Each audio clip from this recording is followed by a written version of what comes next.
Ok, top à la 4. 5, il y aura un jingle après. 3, 2, 1.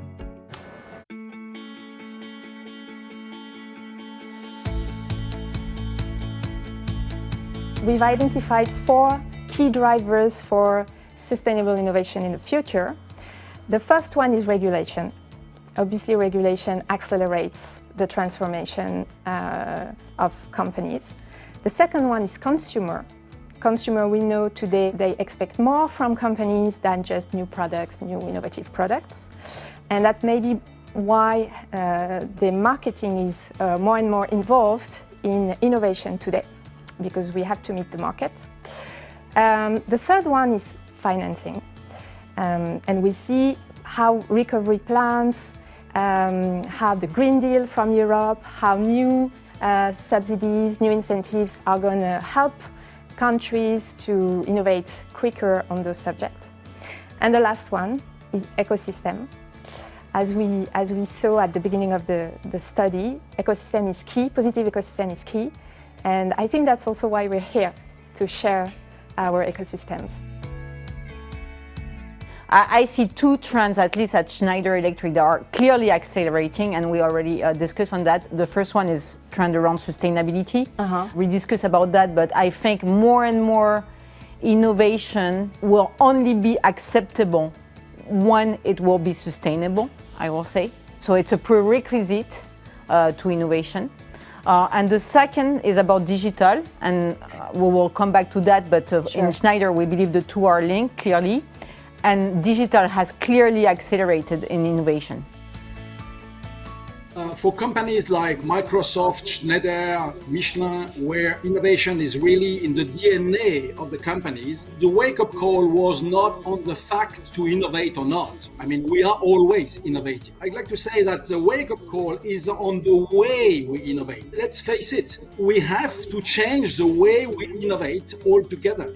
Because if we continue to do what we did in the past decades, I don't see why we would face the huge societal challenges we have in front of us on a different way. So we have to innovate on the way to innovate, on the how to innovate. Now we have to tackle societal issues. And if I take concrete example in the mobility world, we are facing congestion, pollution at the center of cities. We are facing greenhouse gas emission and climate change and so on. So if we want to tackle these big challenges, the only way to tackle them is to cooperate. Today we need some tectonic shift in the way private sectors, public sectors, small companies, large companies work all together to find a concrete solution. There has been some recent study done by Harvard Business School, for instance, on the companies that have invested in 1993 on more sustainable innovation, which today have double the value compared to the same panel that has not invested that much. You create value for shareholders also for sustainable innovation. This transformation can be vital in some industry.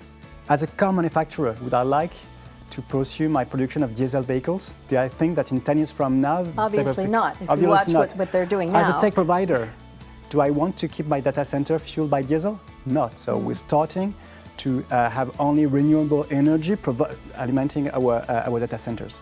I would add the concept of shared value. When we are arriving in a country or when we want to develop a new factory, we have to think immediately about the shared value. Value for the company, value for the local ecosystem, value for the citizen, value for the city. And it's a complex story. But if we don't do that from the beginning, we have a pretty good chance to have any problem in the future if we want to develop in this country.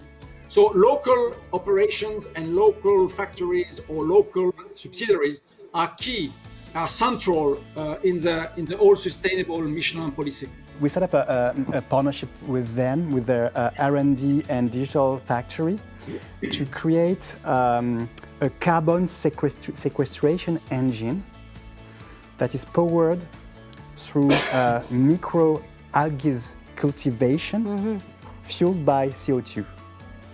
The intent is to produce some marketable product linked to these microalgae, and then to through new materials to redistribute them at scale. And so it's an American company helping a European company, creating some new circular economy structure for the benefits of reducing the carbon emission. And I think that's great what's happening in Italy in this point. Yeah. I hope you were interested. You can see again the replay to get these interesting facts and figures very, very soon. And thanks for being with us. See you next year.